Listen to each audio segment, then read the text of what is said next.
From WNDU, your severe weather station, Chief Meteorologist Mike Hoffman has your Storm Team 16 forecast. We already have a couple of closings for tomorrow. You might want to check those out at WNDU.com. Also, just to let you know, I've decided just tonight that Facebook is the best way to get snow amounts. I put the word out, and 37 people of you right back to let me know how much snow is in your yard. So you might want to search for WNDU on Facebook and like us, and then you'll start to get all that information. Here are the warnings. Berrien, Cass, St. Joe, and Elkhart counties. LaPorte has now been added to the lake effect snow warning. An advisory has been added in Stark County, and the watch continues for Marshall and Kosciuszko. It just depends for you folks on where these bands set up that start to come more north-south, and that is going to occur. This is what I'm expecting then, an additional 6 to 12 inches of snow for most of Berrien, western and central Cass, western Elkhart, most of St. Joe, maybe northern Marshall, eastern and northeastern LaPorte. You get farther south and east from there, you only end up with another 1 to 3 in much of LaGrange, central Kosciuszko, back into central Stark, and by the time you get to Pulaski, maybe up to an inch. You might not get anything. You might just end up with partly sunny skies all day tomorrow. Just you have to watch these bands of snow, see exactly where they set up. But that is in addition to what is already on the ground. Here's the BLD forecast at 13 degrees to start tomorrow. Again, there's going to be 1 or 2 main bands of snow, I think, tomorrow. It'll be totally different than today, where there were multiple bands coming in. This will really be hitting some areas, but I think the bands will be moving back and forth, and therefore keep any place from getting 30 like we saw in that lake effect back in mid-December. See temperatures stay in the teens through the day tomorrow, and we're definitely going to be bumping up the weather index like we had it at 6, threatening for that heavy lake effect snow. Let's go outside, see what our Skyview 16 camera looks like out of South Bend, and it is snowing hard once again. For a little while this evening, it actually let up and looked like it wasn't doing anything outside, and now it's back. 9-degree wind chill with that northwesterly breeze at 7 miles per hour. Here are the temperatures around the region. Most areas are now in the teens, still 20 degrees though at St. Joe. As you can see there, you get over the Three Rivers in St. Joe County, Michigan, and you're looking at 18 degrees, 17 in Plymouth right now. Live Super Doppler 16 showing us the bands of snow. Again, they're kind of northwest to southeast, but farther north along the lake. They're already setting up more north to south, and so that will change things. You won't get much more out here, but you're going to start to get a little more down here because they're going to come farther south, and that's what we'll have to watch. Here's a wider view on the satellite radar combination, and you can see the rotation up here. That's what's bringing it right down the lake, and that's what's going to continue right through Saturday night. Here's what the future looks like with 16 Future Track, and you'll notice we're also seeing a wind shift line here, and that's why we're going to start to see those bands set up a little differently. Watch the time along the line as we head through the day tomorrow. It's just more lake effect snow, and they're going to start to go a little farther south again. And as you can see, it really doesn't let up. There's 7 a.m. Sunday, but once that high pressure builds in by Sunday afternoon, I think we'll be seeing a little bit of sunshine, and we'll watch the next system. Looks like light snow right now as we head toward Tuesday with that one. Here's my Storm Team 16 forecast for all of Michiana for tonight. Snow showers, heavy in many areas, low temperature of 13 degrees. Tomorrow, lake effect snow continues, heavy at times, high of 20. More of the same tomorrow night, and again, the 36-hour total on top of what's out there, 6 to 12 inches, although far southwestern areas probably only 1 inch. 7-day forecast shows the snow showers tapering off and ending on Sunday. More snow coming for the middle of next week, and some of that, you might have guessed it, more lake effect. Terry's back with more news right after this. We have that excessive heat warning. They blew it up. Yesterday we had the heat advisory. Right. Excessive heat warning now. It goes all the way until Friday at 8 p.m. Friday, 8:05 p.m., you can have a party and say the excessive heat warning is done, as long as they don't continue this. National Weather Service issuing this. Pool party. That does sound like a good one. But Friday, right on through Friday, the heat continues. And what this means is temperatures well into the 90s, heat index values well into the triple digits. Today we're talking about 105 to 110. So drink plenty of water, take it easy, avoid the heat of the day if at all possible. Sit by the fan, sit by the air conditioner, whatever you can do. Let's head outside with their Skyview 16 cameras. It is a sticky start. Niles 75 degrees this morning. You can just see it hanging out there. Lots of moisture in the air. Some fog even being reported in South Bend. Out the airport, temperatures also sitting at 75 degrees. The runways and the tarmac wet from those morning rain showers. They're pretty much out of here. Dew point of 72. 70s, it's pretty uncomfortable. North wind at 5 miles per hour. Here the air temperature 75 here in South Bend. Mid 70s as you head south. Napanee, Plymouth, Rochester. 73 in Knox. 76 over in Valpo. The water offshore at 71 degrees. 75 over in Elkhart. 74 in Napanee and Goshen. Down in Kosciuszko County. 73 in Warsaw. 16 Doppler max shows those morning showers and storms rolling through. Now we're just dealing with some light rainfall out there. This isn't going to last much longer, about an hour or so. This will be out of here. Then the heat really gets going once the sun comes up. It's going to be like a steamer out there today. It's going to feel like a steam bath with all the moisture, and we add in the sunshine. Here's satellite and radar picture showing the system rolling through this morning. It's a quick one. We're going to start off with some cloud cover, but as you look west, some sunshine on the way. We're tracking it all with 16 Future Track. We do have a warm front, and those storms are rolling right down the warm front. Warm front lifts off to the north and east, and the storms move out of here. The heat is on this afternoon. High temperatures in the mid-90s tonight. Oh, tough sleeping weather when the low temperatures are in the upper 70s. A cold front tries to move in. Unfortunately, not a lot of relief. We're going to be on the south side of it, so that means we are still on the hot side. More chances for rain moving in Friday. 96 degrees today. It'll feel like 105 to 110. 78 degrees overnight tonight. Your 7-day forecast shows temperatures just about the same tomorrow. 96, a little dip on Friday. 92, 94 on Saturday, 90 on Sunday, and then they start moving in the right direction if you're looking forward to some cooler weather. 85 Monday, 83 on Tuesday. I know there's a guy by the name of Kevin Collins of Elkhart who is watching the show this morning because he's a rise and shine and win winner this morning. This is a Storm Team 16 weather alert. Good afternoon. I'm meteorologist Cindy Clausen in the Storm Team 16 Weather Lab. Want to get you updated on the weather before the game starts. And let's take a look right at 16 Doppler max. Now, the good news is that some of the areas that have been hit really hard over the past 24 hours are seeing a break right now. That snow has actually pushed a little bit further to the south. We are still seeing some heavy snow in parts of Michiana, and that does include right now folks that are over in Noble County are getting some heavy snow. All right, we have a severe thunderstorm warning in effect for parts of Berrien and Cass counties in Michigan and LaPorte and St. Joseph in Indiana. Let's go straight to 16 Doppler max. And the one storm that has the warning on it is the northernmost one that you're seeing here.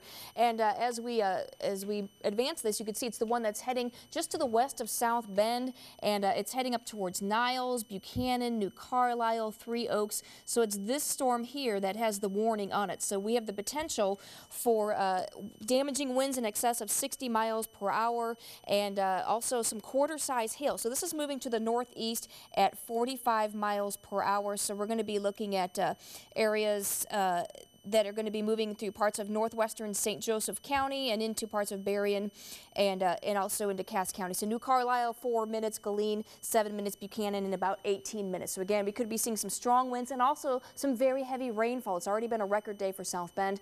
We're going to update you a little bit more over in the next few minutes. But first, severe weather has popped up all over Michiana this evening, causing downed trees and power lines throughout the area. And the storm took off the upper level of a barn southeast of Wakarusa. Neighbors describe the event as surreal and say the clouds above the barn were rotating at the time.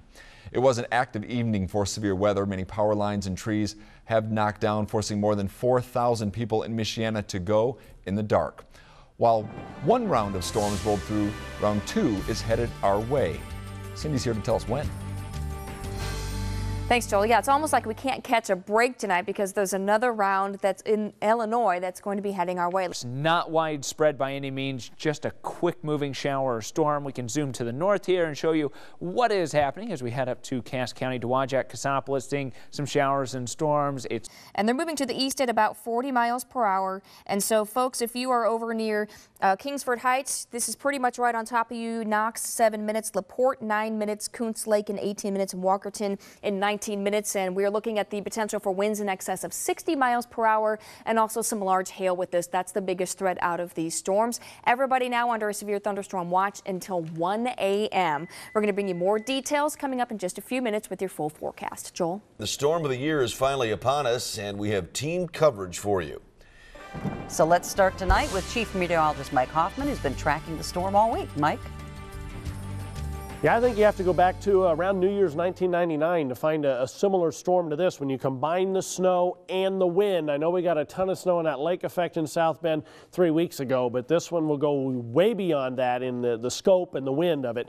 Look at the waves of heavy snow coming northward on 16 Doppler max. So it's going to get heavier and heavier as we head through the evening hours, and I think some of that is sleet there south of Winamac over toward Rochester, and that'll be moving into southern portions of Kosciuszko County as well. A little wider view is showing us then that this is a massive storm. That orange is sleet and freezing rain in central Indiana, and it could be an ice storm in parts of that area, which will just be downright nasty. For us, it's mainly going to be snow, but again, southern areas probably will end up with some sleet as well mixed in. Here's the massive winter storm. It goes all the way from New Mexico to Maine. Winter storm warnings, although for us it's a blizzard warning, as you can see. Every county in our viewing area, and in this case, this blizzard warning goes through Wednesday. It's also going to include very heavy snow, whiteout conditions at times. If you don't have to travel, especially outside of town, I wouldn't do it, and wind chills below zero most of the time tonight and tomorrow. We'll have more details on how much snow you can expect in your yard coming up. Yeah, I had a tough time getting in this morning, and undoubtedly you will have a very difficult time driving around if you happen to be under one of these little plumes. I shouldn't call them little, unbelievable really, fingers of lake effect snow. You can see the snow squall that's in progress right now outside of our studios here in the South Bend area. It is really coming down, and we're talking about anywhere from 2 to 4 inches per hour. On 16 Doppler max, you can see the purple that is in the middle of that coming right through the city of South Bend. A little bit earlier this morning, it was over in the Granger area a little bit, but anywhere that you're underneath that, 2 to 4 inches an hour. And we have some reports on the northwest side of South Bend of more than 1.5 feet of snow that has already fallen since yesterday. We're approaching 2 feet. We could see an additional 6 to 12 inches in these lake effect areas. Now, our high temperature today, which was reached about 2 o'clock this morning, was 55 degrees. You have to go back to 1897 to the last time we had a record this warm of 55 degrees. So what's been happening since then? Temperatures have been falling. Boy, sun plays a big role because our average high temperature in March is about 47 degrees. By the time you get to June, it's 80 for the average, that is, for the month. And that's because we get a lot more solar radiation in, and that warms us up. The weather could be worse. It's hard to believe the weather could be worse if you look outside the window. In any case, if you didn't get hit by a lake effect squall, you're relaxing and sipping some highballs. If you did, you're out there shoveling snow that's just about up to your eyeballs. Yes, it's deep out there. And of course, with the drifting that occurs naturally, you get a little wind out there. Some of those drifts can be several feet deep. It is just amazing out there. We're going to be seeing another chance for sleet and freezing rain as we head into tomorrow. So what is the difference? I mean, we certainly know what it is when we're outside, but what's the difference between the meteorological process? Well, when it's warm enough, basically from cloud to ground, we're going to be seeing all rain. But when you factor in the cold air, which is what we see this time of the year, we see the battle of the warm air and the cold air. Well, what will happen is the cold air is heavier, it sinks, and it actually will undercut that warmer air. So when it rains, it'll come down to a very shallow pool of cold air near the surface, and so it'll fall as rain but then freeze on contact with the ground because it just doesn't have enough time to actually freeze in the air. But when you have a deeper pool of cold air, then that rain will start to partially freeze, or it might even fall from the cloud as snow, melt in warmer air on the way down, but that hits colder air again near the surface and then freeze into an ice pellet. But when the column is completely cold from cloud to ground, that's when we start to see snow coming all the way down, and we're going to see a mixture of all of those in the next 24 hours. Really, the heavy snow is going to last about 12 hours, and we get most of that in a 12-hour period. So you're talking 1 to 2 inches per hour part of that time. 20 inches in some spots because you get a little bit of lake effect after the storm ends, western portions of our viewing area. A frigid start this morning. In fact, that -9 occurred at 8 o'clock, so the 2-hour delays for some of the schools didn't help a whole lot, to be honest with you. If you find yourself in the double digits this morning, count yourself lucky. Just extremely cold. You factor in the wind out there, it feels more like 18 below in LaPorte, 17 below in Plymouth, 10 below in Warsaw. So notice the cold temperatures right in a line here farther to the north. Not quite as cold, but regardless of how you slice it, it is not a pleasant morning out there. Wind chill advisory in effect until noon today. And this morning we are looking at some fog out there and temperatures well below freezing, so it could be freezing fog. Definitely want to watch out for that if you are driving. Your totals from the snow impressive to say the least. We're looking at values upwards of 26 inches. Just look at the huge flakes coming down on the northwest side of South Bend. That's where we had the heaviest amounts of snow out of this one. This is the tabletop from Jen Camacho, our eyewitness reporter there, and that shows how much snow fell. But the bottom part of this is compressed snow. So when you add it up every 6 hours, it's actually a little more than that. But at the airport, over a 2-day period, 36.7, a 4-day total, 39.3 inches. You can go to my blog at WNDU.com to see how this compares to the blizzard of 78, between 2 and 4 inches of snow. So that's why the winter weather advisory is in effect from LaGrange to Kosciuszko to Pulaski County. And then it's lake effect after that. In each situation, the potential is there for 1-inch hail, which we've had reported in a couple of locations, LaPorte and Buchanan. We've had a couple of reports from each of those spots of 1-inch hail. And we also have the possibility of damaging winds in excess of 60 miles per hour. So we're going to be looking at both of these storms, and we're going to be looking at the southernmost one. Again, we're looking at Napanee in about 4 minutes, New Paris 15 minutes, Goshen in 18 minutes. And there you can see where the warnings are. Some of those have been canceled over in LaPorte County. So everything's in eastern Berrien County and then over a little bit closer towards Marshall and Kosciuszko County. The storms generally weren't too bad, but obviously we had a lot of hail. This is sent in from Tom in Buchanan, and a lot of folks had quarter-size hail. That's about 1-inch hail, and that is severe. Well, it wasn't just the hail. We did have some scary skies out there. Take a look at this wall cloud picture sent in by Jeremy Vowinkle. But when all was said and done, it was a lot more like this with rainbows. This is a double rainbow. Now, this is the wind chill. This is what it feels like when you step outside. For that reason, the National Weather Service has issued another wind chill advisory. Better choice, just stay home.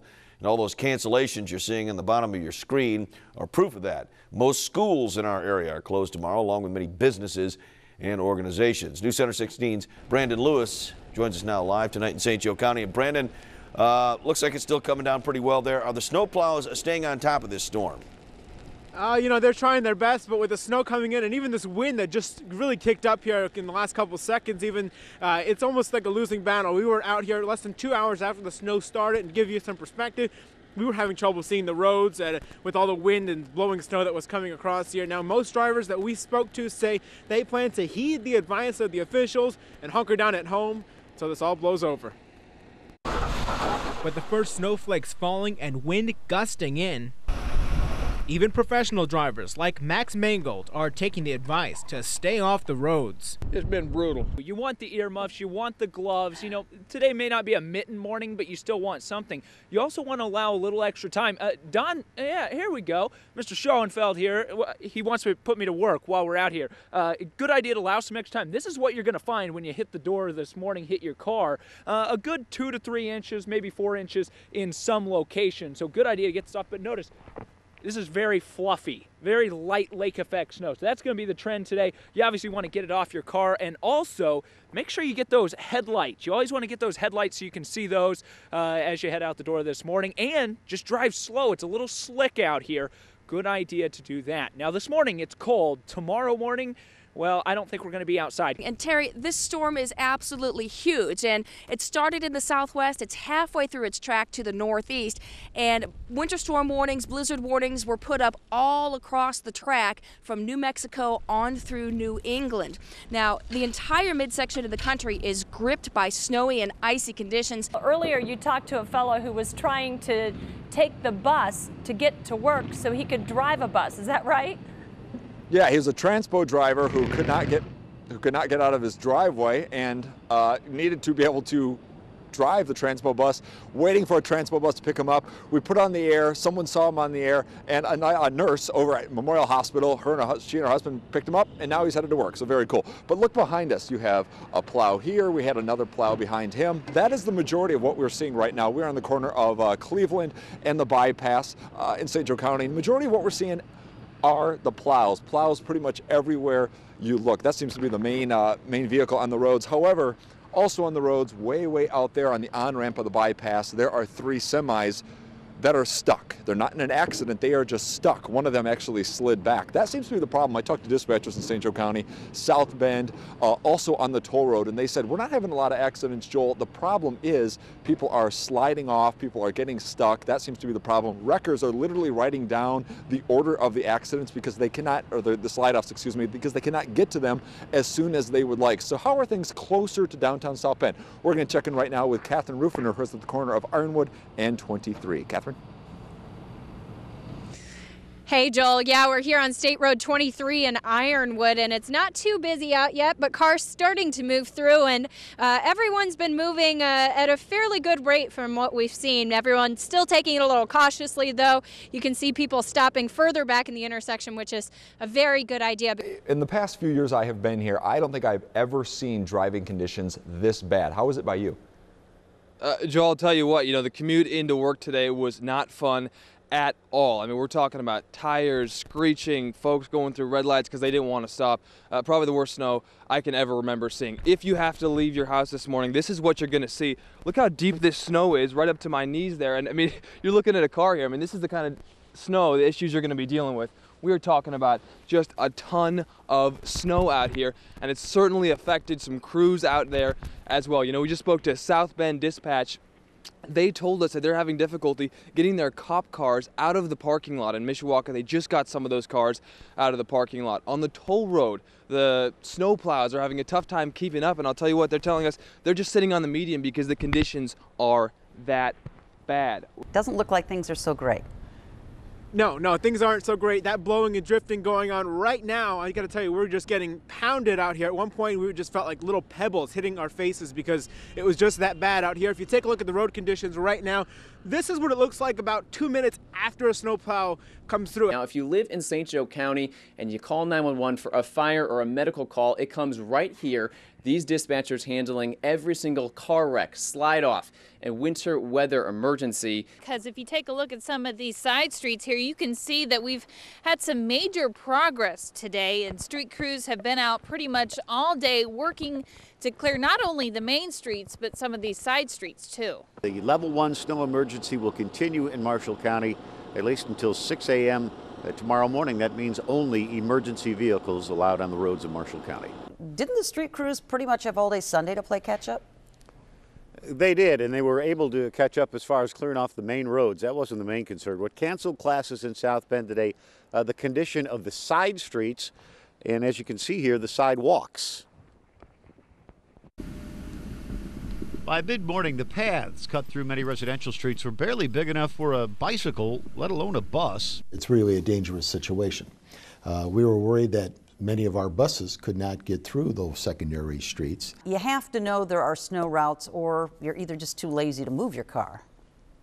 Yeah, that's exactly right, Mo, and you kind of hit the nail on the head. It is a little bit of a mixture of the two. You have people like the owner of this car with 3 feet of snow still on it. I mean, this thing has not been touched since snow first started coming down Saturday morning. And then you have the people that have been moving their car every day, hoping for that snowplow to come down their road, but it never has, and they're giving up. The city says you have to be patient and you have to work with the snowplows. The stretch of West Jefferson Boulevard that you're seeing right now on the city's west side could be the best example of today's challenges felt both by snowplows and residents.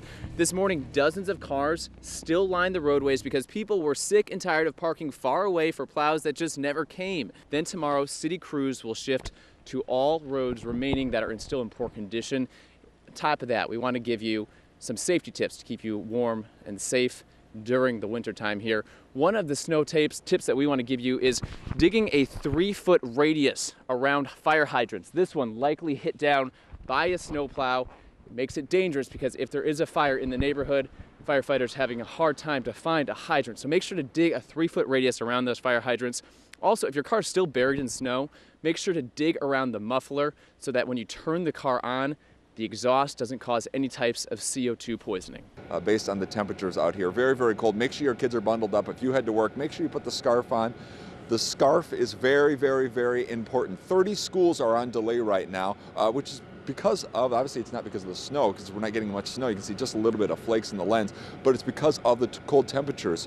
So we have about 3 dozen schools that are closed or delayed today. Again, we'll have much more information on our website. We'll check back in with you coming up at 5:30. If we hit 78 tonight, which is what we're forecasting, that would be a record warm low. Well, you know, there's good ozone and bad ozone, and this ground level ozone that we're experiencing is definitely bad. Now, ground level ozone is created by certain chemicals that actually combine with the sunlight and the heat. And even though it's in a small amount, it is very dangerous for some groups. And those groups include children and teens, as well as worsening bronchitis and emphysema. And Mo, you know, it can be a double whammy for farmers because not only do they work outside, but the ozone can also hurt the crops. It can reduce those overall yields. This does make it the hottest day we have seen here in Michiana since July 30th, 1999, when we hit 102. We have not hit 99 degrees or higher in over a decade. Well, we do have severe weather to talk about a little bit later on today, but it never hurts to be prepared all the time. That's why Mike Hoffman, Frank Waugh, and I were out at the Martin Supermarkets in Elkhart Heritage Square yesterday, and we also were up in St. Joe. We had folks programming there, and we were hosting weather radio programming events. Now, weather radios obviously are very important. NOAA weather radios will alert you when any watch or warning is issued in your area, which can be especially important at night if you are sleeping. And if you missed yesterday's event, we're going to have 2 more coming up this summer, so we'll keep you posted on that. One of the folks that's helping us program this morning is Mike Lewis from the National Weather Service. Good morning, Mike. Good morning, Cindy. This has been a pretty phenomenal turnout. Actually, Frank had somebody come in with a different weather radio this morning. Well, that's right. We've done a ton of Midland weather radios, the portable and the desktop version here, but Don actually brought in this older Radio Shack model. Don, tell us, how long have you had this thing and was it not working right? At least a couple of years, and it was a nuisance because it was forever going off. We are going to help anybody out that we can. We've seen some really old radios as well. This is a really nice one you have, by the way. But we're going to be out here until noon today in all 3 locations, helping folks out to program their weather radios. Mike, thank you very much. We'll check back in with you guys and Frank and coming up in our next half hour. A couple of funnel cloud reports on Wednesday. We had the severe thunderstorm warning last night in northern Berrien County, although no damage from that. But then we get damage today from just the winds. And look at them crashing over the pier. The allergy situation this week as well. One day it's much better, one day it's much worse. Ragweed has come up back to 4. It was 1 yesterday, so that's still low. But mold spores have about tripled since yesterday. They were real low yesterday, but now they're back to the high category. So if you're suddenly having some issues there, probably the culprit. Heading up to the beach is a good way to escape the heat. Generally along the lakeshore, we're looking at temperatures much cooler than what it is inland. Weather index today, we're going to keep it in the threatening category. We've actually upped it to the threatening category. Dangerous heat, especially for the elderly, not good for kids either. So now we are into severe weather awareness week in Indiana, so we wanted to go over some things. We talked about a watch last night at 11. We're going to talk about what a warning is right now. Send in your photos and we might use them here on Channel 16. Another sign of spring is severe weather. Now, we don't have any in the forecast, but tomorrow we will have a test alert. And obviously, this is a scene many of us caught as the drifting snow going across your sidewalk. We've received hundreds of pictures already. This is Nora Lewis from Mishawaka, Indiana. We had a report of an 80-mile-per-hour measured wind gust in Mishawaka. Some more storm damage. This is out of Niles, Michigan, and also some trailers in Elkhart. We have a lot more pictures to show you over the next couple of shows and probably even at 11 o'clock. Most of the trees I saw was similar to this one. It was a perfectly healthy tree, either snapped off or completely uprooted. Chainsaws were like gold in Oslo Township's Eastwood Estates subdivision. Hundreds of trees were uprooted. Gravity pulled a fair share right onto Bill Williamson's home. It was just a real shock. Like I said, I got here about 11:30 this morning, and it was a real shock. It was a fairly wintry month here in Michiana. We ended up almost 2 degrees colder than normal. 10 inches more snow than normal at just over 25 inches.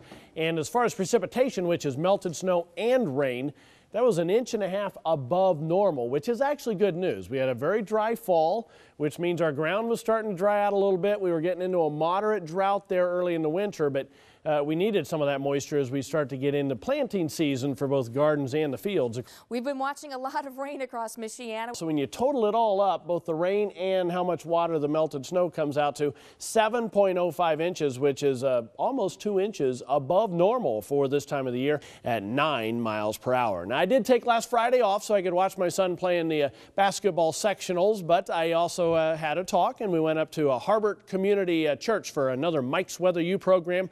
That's the Half Day Plus program north of Three Oaks at Harbert Community Church. So had a great time there showing them how we put the weather together. Also talked a little bit about tornadoes, since it is going to be tornado season before too long here. Menominee Elementary School, the Camp Summit Boot Camp in LaPorte Ecology class at Elkhart Memorial High School. Kindergarten class from the Clay Church Early Childhood program here in South Bend. The kindergartners from Grace Lutheran School in St. Joe, Michigan. Had some second graders from Pearly Elementary School visit the studio today.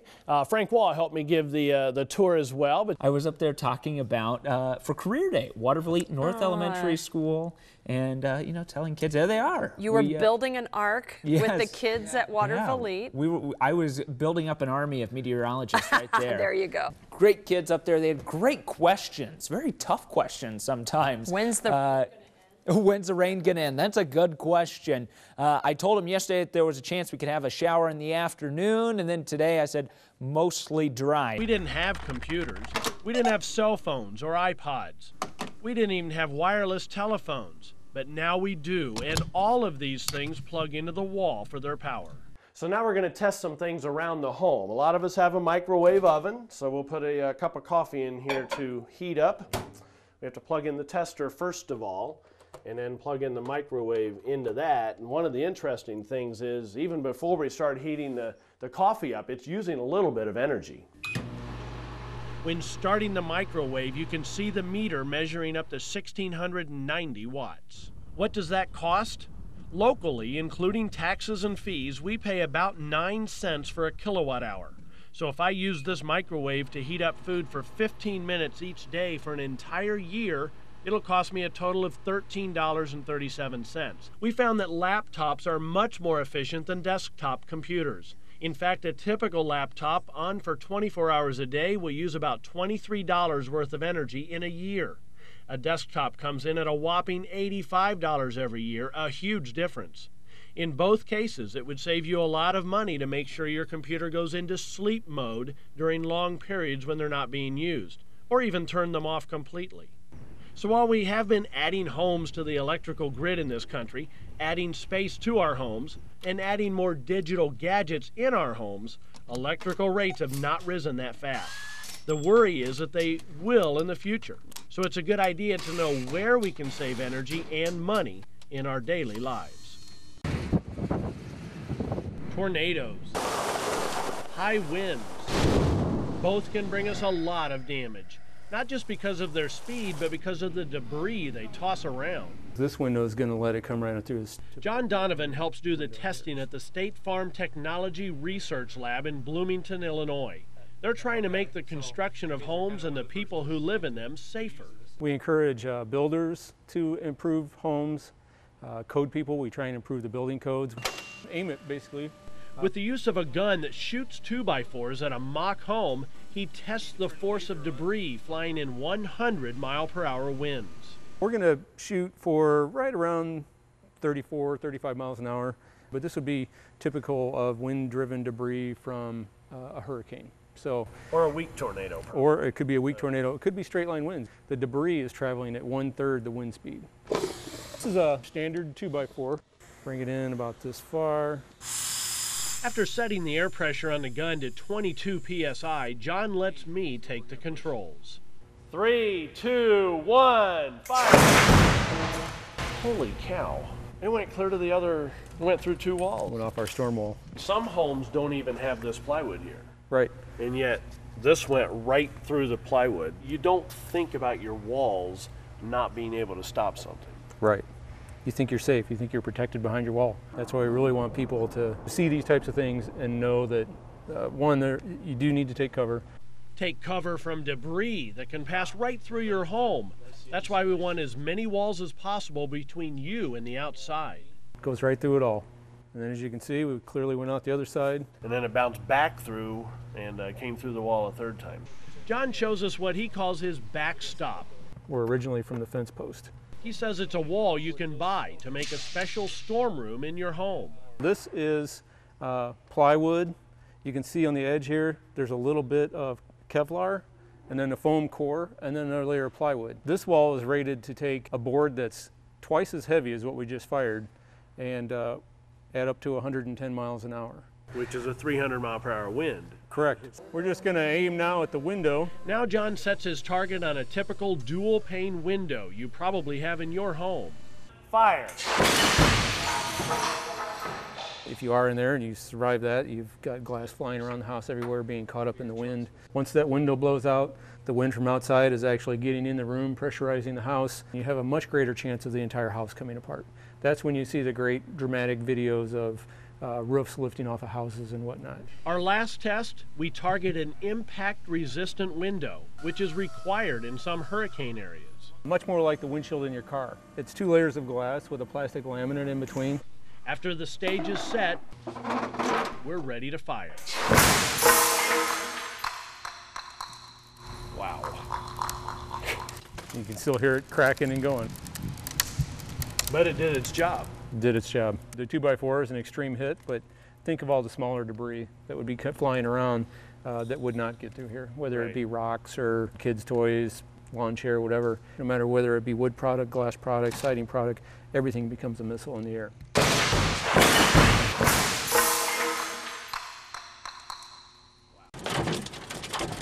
It's not looking good.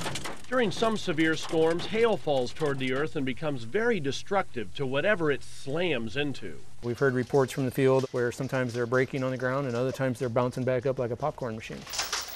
We make these nice 2-inch ice balls. John Donovan forms his own hail at the State Farm Technology Research Lab. Fire!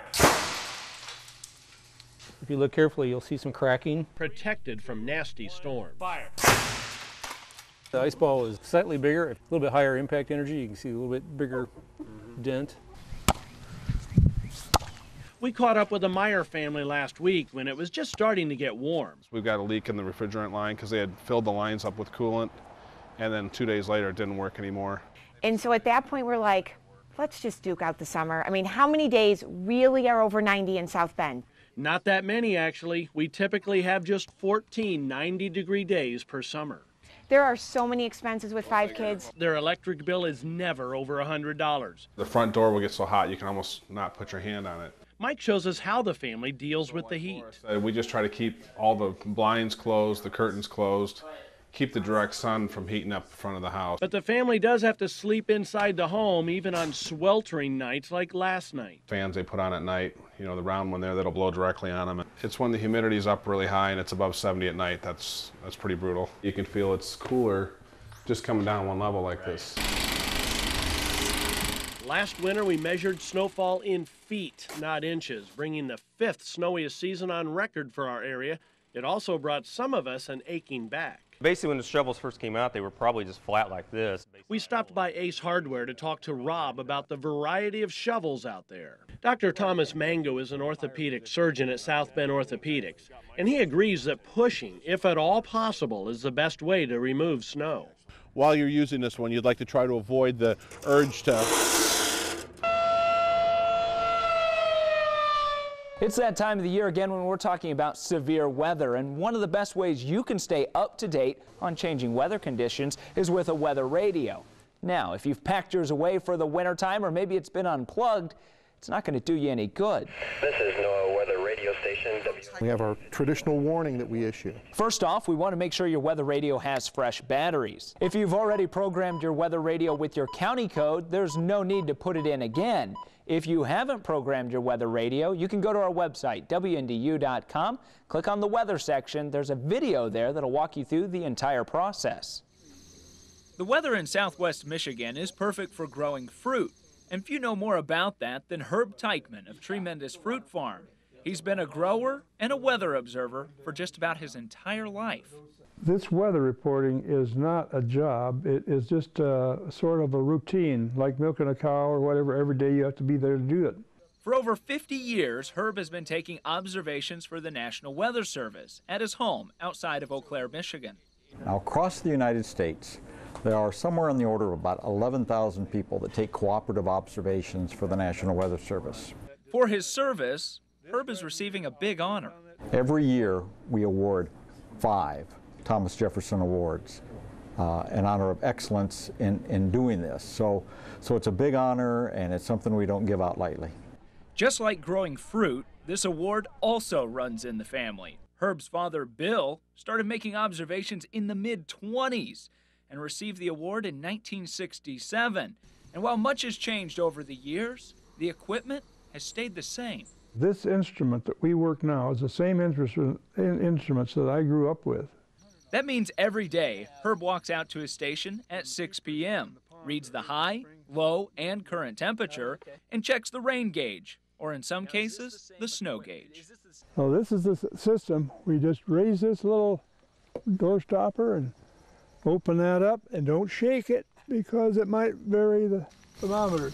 From the monster snow season of 77 to 78 to his coldest observed temperature in January of 1972, Herb has recorded it all. It was 21 below, and that temperature has it killed trees, apricots, peach, nectarine trees, and we had to start over. And whenever something happens, it's nice to have a record of what happened during that year so you can trace it back and try to avoid that again if it's possible. There's not much chance that we're going to change the weather, but we can maybe avoid some of those things by planting fruit crops that don't bloom in a frosty period. This long weather record has helped more than just the Teichman family determine where and what to plant. And not only we grow, but what the community grows. There's a lot of people around here now growing products because of that weather station. Herb's just the epitome of a great cooperative weather observer. Puts service before self, recognizes the value of these observations, and I'd say Herb is just providing a tremendous service to the citizens of this country. A service Herb hopes to continue. I'm hoping that maybe some of the family might take over yet and make 100 years of this. In Eau Claire, Michigan, Frank Waugh, News Center 16. I think it was Mr. Oliver who put the first hydro dam here and used hydraulic power to turn wheels and produce things. There used to be a power plant over on the Century Center side. This was put in at the same time the turbine was purchased. Oh, so this is where it was supposed to go? This is where it was supposed to go. Everything was completely set up for this turbine to be installed. Today the turbine sits in pieces while it's being refurbished. While this turbine serves a very real purpose, engineers know that it's just a drop in the bucket.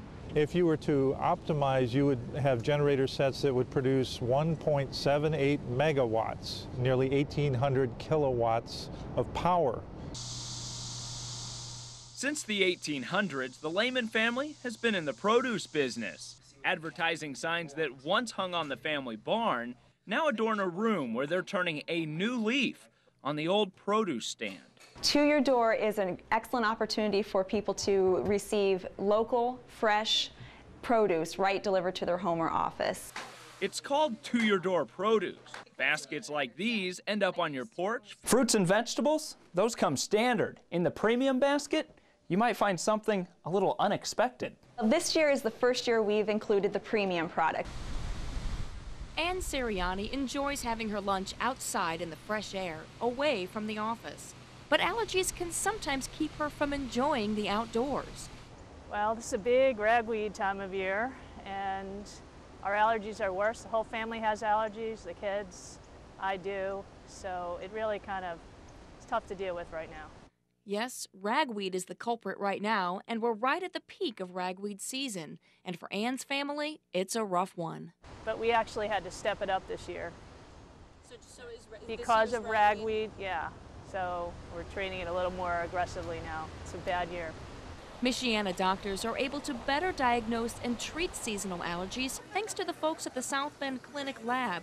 They measure the pollen in the air and provide that information daily on their website. Well, the South Bend Clinic's been involved with the pollen count for over 20 years, It's a service we initially started providing to our physicians and our allergies in particular, but we've expanded it over the years. Lab technicians measure the pollen in the air right on the roof of their building. We collect the pollen on 2 plastic rods that are inserted into the holder. Each rod has a very thin film of paraffin on it, silicon on it actually, that makes the pollen and anything else in the air stick to the rod. The pollen rod holder is attached to our pollen collector. It is set to spin for 1 minute every 10 minutes for a 24-hour period. Every 24 hours we will come up and replace the one that is currently in use with a new one. Then it's downstairs to the lab where one of the rods is put under a microscope. A special pink stain is used that sticks to the pollen and makes it easier to see. Those spiky little round things in the middle, that's the ragweed. If you've had watery eyes, a runny nose, and even a sore throat lately, these little guys may be the cause. We're probably right now at the peak for ragweed and all the problems that it's causing for people. Having this local data available daily helps doctors diagnose seasonal allergies, which will help more people be able to enjoy the outdoors.